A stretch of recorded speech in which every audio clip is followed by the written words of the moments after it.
In the quiet village of Umuahia, nestled amidst the rolling hills and dense forests of rural Nigeria, lived a girl named Adaobi. From the moment she took her first breath, Adaobi was surrounded by the soothing sounds of nature. The songs of birds, the rustling of leaves, and the distant hum of a flowing river painted her world in a tapestry of tranquility. However, Adaobi was destined to disrupt this serenity in ways no one could have imagined. Adaobi's parents, Ngozi and Chidi, were humble farmers who toiled tirelessly in their fields to provide for their family. Life was simple and hard, but their hearts were full of love and hope.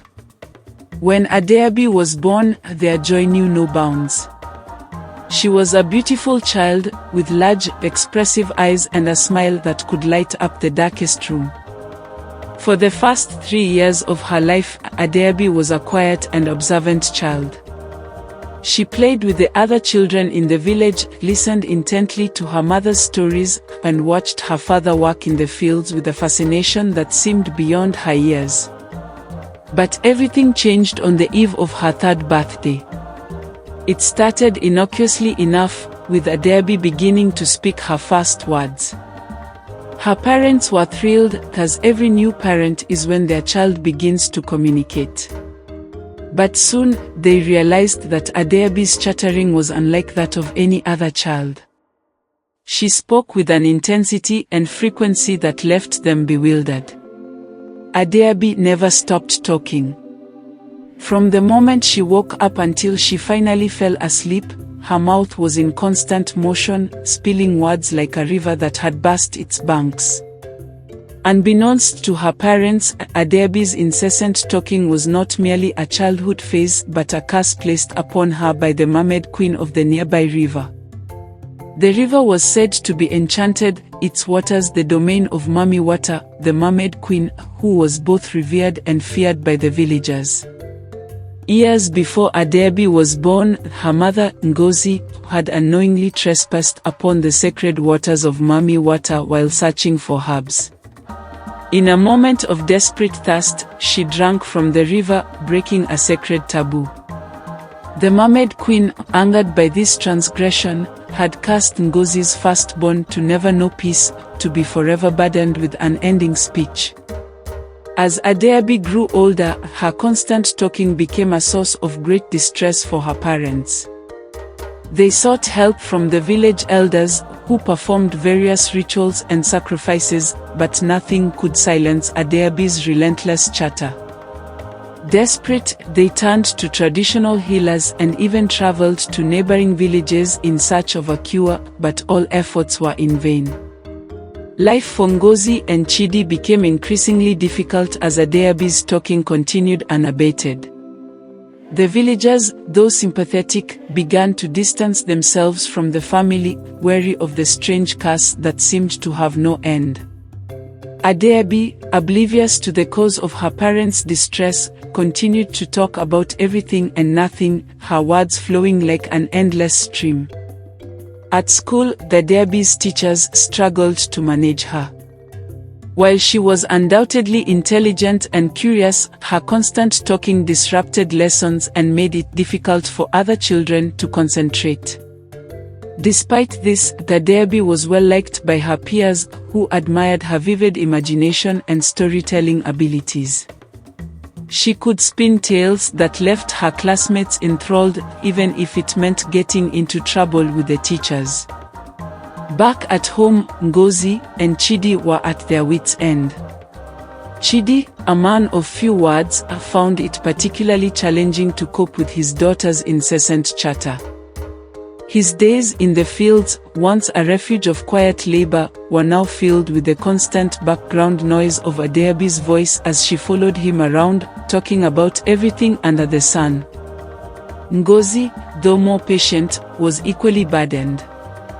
She loved her daughter deeply but longed for just a moment of silence. She would often sit by the river, staring into its depths, wondering if there was any way to appease the mermaid queen and lift the curse from her beloved child. One day, As Adaobi was chattering away to her friends by the river, an elderly woman named Mama Ikchi approached Ngozi. Mama Ikchi was known in the village for her wisdom and knowledge of ancient traditions. She had a reputation for being able to communicate with the spirits and knew the secrets of the forest and the river. "I have been watching your daughter, Ngozi," Mama Ikchi said in a voice that commanded respect. "Her talking is not natural. It is a curse placed upon her by the Mermaid Queen. There may be a way to lift it, but it will not be easy." Ngozi's heart leapt with hope and fear. "What must we do, Mama Ikchi?" she asked, her voice trembling. "The Mermaid Queen can only be appeased through a great act of humility and sacrifice," Mama Ikchi explained. "You must offer something precious to her, something that holds great meaning to your family. It must be given willingly and with a pure heart." Ngozi nodded, determination filling her eyes. "We will do whatever it takes to free our daughter from this curse." That night, Ngozi and Chidi discussed what they could offer to the Mermaid Queen. They had little in terms of material wealth, but their love for Adaobi was boundless. After much deliberation, they decided to offer their most precious possession, Ngozi's wedding necklace, the beautiful piece of jewelry passed down through generations. It symbolized their love and commitment to each other and was the most valuable item they owned. With heavy hearts, they made their way to the river the next morning, Adaobi in tow. Mama Ikchi met them there, guiding them through the ritual. They stood by the river's edge, the early morning mist rising from the water, creating an ethereal atmosphere. Ngozi held the necklace in her hands, her voice breaking as she spoke. "Mami Wata, Great Mermaid Queen, I offer you this necklace, the symbol of our love and commitment. Please lift the curse from our daughter and grant her peace." As Ngozi dropped the necklace into the river, the water shimmered and swirled. A sudden silence fell over the forest, and for a moment it seemed as if the world itself had paused to listen. Adaobi, for the first time in nearly 7 years, stopped talking. She looked around in confusion, her mouth opening and closing, but no words came out. The days that followed were a mixture of joy and bewilderment. Adaobi, once a fountain of endless chatter, was now silent. At first, her parents rejoiced, grateful for the quiet and the chance to finally hear their own thoughts. The village celebrated with them, relieved that the curse had been lifted. However, as the days turned into weeks, a new problem emerged. Adaobi's silence became more than just a lack of talking. She seemed withdrawn and distant, as if a part of her had been lost along with her voice. She no longer played with her friends or engaged in the activities she once loved. Her eyes, once so full of life and curiosity, now held a shadow of sadness. Ngozi and Chidi were deeply concerned. They had wanted to free their daughter from the curse, but they had not anticipated this unintended consequence. Mama Ikchi, sensing their distress, came to visit them once more. "The Mermaid Queen has lifted the curse, but Adaobi's spirit has been affected," she explained. "To restore her fully, you must find a way to reconnect her with her true self. Encourage her to express herself in other ways, through art, music, or writing. She needs to find her voice again, in a way that brings her peace." Taking Mama Ikechi's advice to heart, Ngozi and Chidi set out to help Adaobi rediscover her voice. They encouraged her to draw, paint, and write stories. At first, Adaobi was reluctant, but slowly, she began to engage with these new forms of expression. One day, while exploring the forest, Adaobi stumbled upon a small, hidden pond. The water was clear and still, reflecting the sky and the surrounding trees like a mirror. As she sat by the pond, her sense of calm washed over her, and she felt a connection to the world around her. She began to draw the pond and its surroundings, pouring her thoughts and feelings onto the paper. Her drawings were filled with intricate details and vibrant colors, capturing the beauty of the natural world in a way that words never could. She showed her parents, and they were amazed by her talent. Encouraged by their praise, Adaobi continued to draw and paint, finding solace in her new form of expression. Over time, Adaobi's spirit began to heal.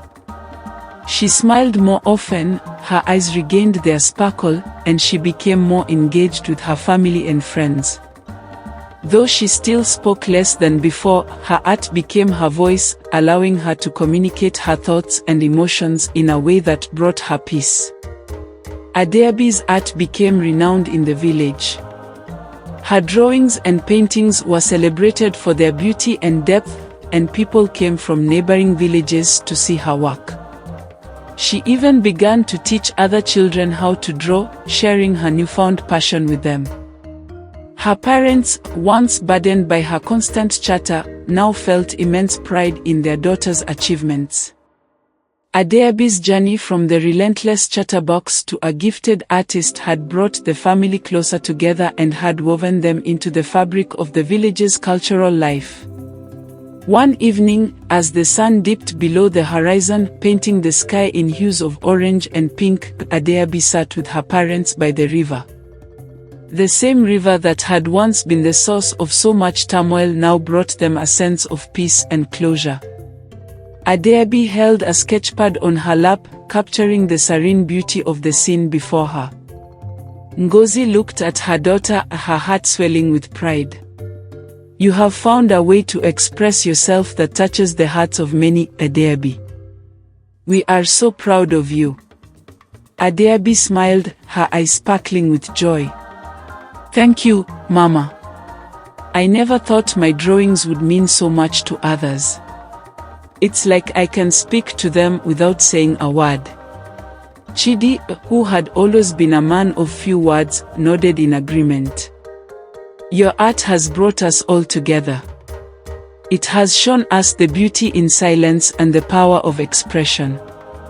As the days turned into weeks and the weeks into months, Adaobi continued to grow as an artist. She held her first exhibition in the village square, where people from far and wide came to see her work. The event was a resounding success, and Adaobi's art was soon in high demand. Despite her newfound fame, Adaobi remained humble and grounded. She never forgot the journey that had brought her here or the lessons she had learned along the way. Her art became a bridge, connecting her with others and allowing her to share her innermost thoughts and feelings. One day, a young girl approached Adaobi during one of her art classes. The girl was shy and barely spoke, but Adaobi saw a reflection of her own past in the child's eyes.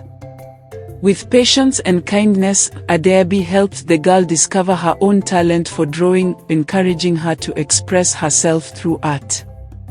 In that moment, Adaobi realized that her gift was not just about creating beautiful pictures.